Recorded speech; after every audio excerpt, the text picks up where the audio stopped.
Welcome back. You are watching News Centre. After announcing new faces as Chief Ministers for Madhya Pradesh and Chhattisgarh, the BJP has chosen Bhajanlal Sharma as the next Chief Minister of Rajasthan. Senior party leaders, including Defence Minister Rajnath Singh, attended a meeting of the newly elected representatives in Jaipur today. Bhajanlal Sharma was elected from Sanganer constituency, which is in Jaipur district. He's a first-time MLA and another surprise choice after Mohan Yadav was picked as Chief Minister of Madhya Pradesh yesterday.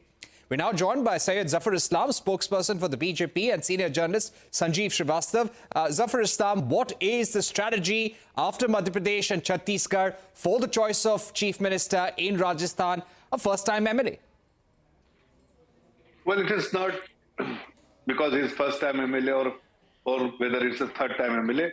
It is the choice of the elected member of legislative assemblies.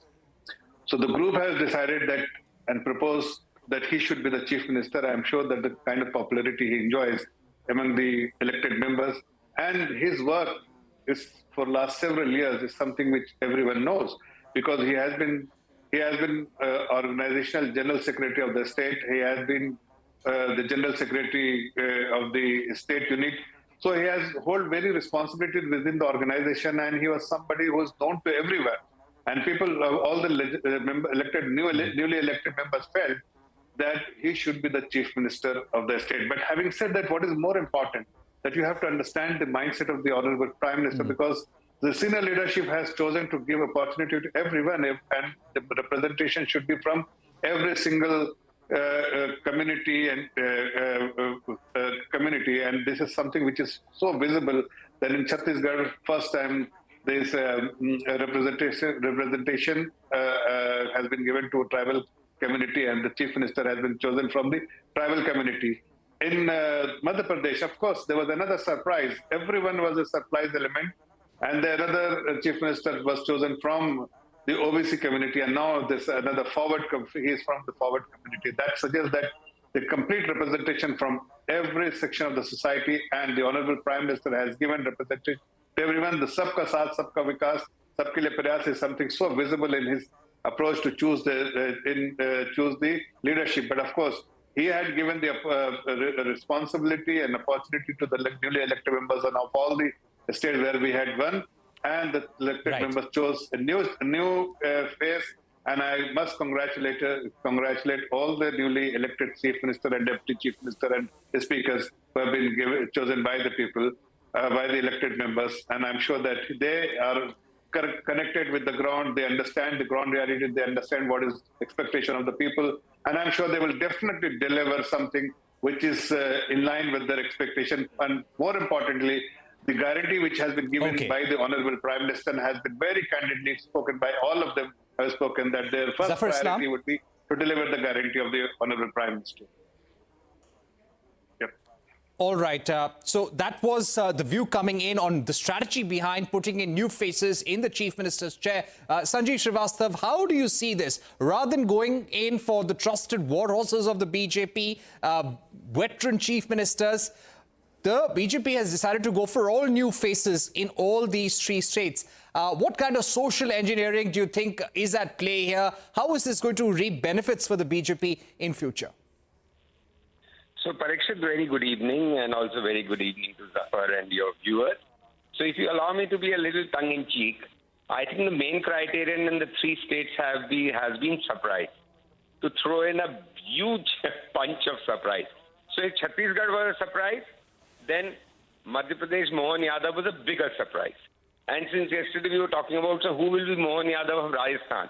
So here comes Mr. Bhajanlal Sharma, who is even a bigger surprise than Mohan Yadav. Because see, Chhattisgarh CM was at least a central minister. He had experience as an MLA. The MP Chief Minister, Mohan Yadav, was education minister in the outgoing Shivraj Singh cabinet. But the bigger surprise could only have been in the form of a first-term MLA.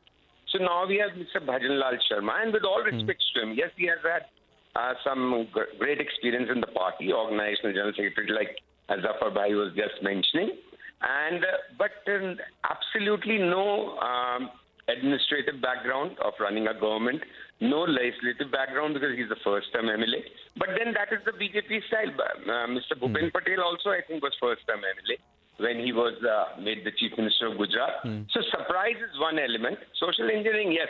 You're Brahmin as CM, Dalit as Deputy CM, and another Rajput as another Deputy CM. So surprise is fine. But I also can't understand with what, honestly, forgive my expression, with what cheek can Mr. Islam say that it is a popular choice of the duly elected legislators. Everybody saw a slip of paper coming out of Mr. Rajnath Singh's pocket being passed to Vasundhara, and Vasundhara reading out the name.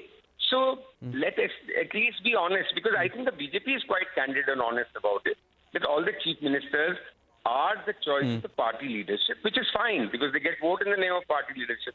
But the same thing happened in Mrs. Indira Gandhi's time. Okay. So this is fine, but let's wait and see. And I really wish Mr. Bhajanlal Sharma very well. At least he has the reputation of being an honest person, a decent person, but complete lack of experience. Like you just now said, Parikshit, what happens to all these people who have decades of experience, old war horses, the politicians who have served the BJP for so long? Are they all just going to sit at home now? Right. My final question to Zafar Islam, we've run out of time. Is this something that we're now going to see at the central level as well? We've been hearing about a cabinet reshuffle for a very long time, Zafar Islam. Could we see some new faces being inducted in the union cabinet? Well, I'm not aware of any such move by the government or the Honorable Prime Minister. It's his prerogative. He can choose to make new ministers. He can, I mean, this is clearly his prerogative, and I honestly am not aware of anything about it. But having said that, you can always expect surprises from such when the decisions are made by the Honorable Prime Minister or Honorable Home Minister. Such surprises may come. I mean, who knows? But definitely, it is based on merit. It is based on for a specific reason, and it is always to serve the purpose. And purpose is always to serve the people of this great country and serve the nation, serve the people, and serve the people of the state. So I'm sure that every decision what has been made by the Honorable Prime Minister and our senior leadership is always to protect and safeguard the interests of the common man on the street and the marginalized section of the society. And this is something which is evident from the fact that the chief and the CMs have been chosen, deputy CM have been chosen by the newly elected CMs. Thank you. We'd like to thank you for joining us, Zafar Islam and Sanjeev Srivastava. We've run out of time. With that, it's a wrap on this edition of News Center. Thank you for watching. Goodbye.